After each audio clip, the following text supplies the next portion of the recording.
সন্দীপ ঘোষ আর অভিজিৎ মণ্ডলকে সিবিআই আদালতে পেশ। সিবিআইয়ের আইনজীবী, টালা থানার ওসি এখনো পর্যন্ত অভিযুক্ত নয়, তবে আমরা মনে করছি এর পেছনে বৃহত্তর ষড়যন্ত্র রয়েছে। আরজি করের এই ঘটনায় ইনফরমেশন টালা থানায় আসে সকাল 10টায়, কিন্তু টালা থানার ওসি ঘটনাস্থলে গিয়ে পৌঁছান 11টার সময়। এফআইআর রুজু হয়েছিল রাত 11:30টার পরে। সন্দীপের সঙ্গে ওই দিন কথোপকথন হয়েছিল টালা থানার ওসির। এদের মধ্যে যোগসূত্র রয়েছে।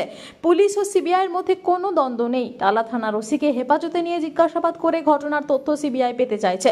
সন্দীপ ঘোষ আর্থিক দুর্নীতির ঘটনায় ইতিমধ্যেই জেল হেফাজতে রয়েছেন। গতকাল রাতে তাকে জেল থেকে গ্রেপ্তার দেখানো হয়েছে সিবিআইয়ের তরফে। ওসি একজন ভারপ্রাপ্ত আধিকারিক, তাই তার কাঁধে দায়িত্ব রয়েছে। তিনি তার দায়িত্ব সম্পর্কে জানেন, কিন্তু তিনি যথাযথ পদক্ষেপ করেননি। দুজনেরই সিবিআই হেফাজতের আবেদন করা হয় সিবিআইয়ের তরফে। মুখোমুখি জেরা সন্দীপ এবং অভিজিৎকে আবেদন সিবিআইয়ের। ফোন রেকর্ডে দেখা গেছে সন্দীপ এবং অভিজিতের সঙ্গে যোগসূত্র রয়েছে। অভিজিতের আইনজীবী, আমার মক্কেলের বিরুদ্ধে যে ধারাগুলো দেওয়া হয়েছে তা জামিনযোগ্য। ওর বিরুদ্ধে ঘটনাস্থলে দেরিতে যাওয়া এফআইআরদের দায়ের করার মতো অভিযোগ রয়েছে। তার জন্য বিভাগীয় তদন্ত হতে পারে, এর জন্য গ্রেপ্তার করা যেতে পারে না। কিন্তু যতবার নোটিশ দিয়ে ডাকা হয়েছে ততবারই সহযোগিতা করেছে।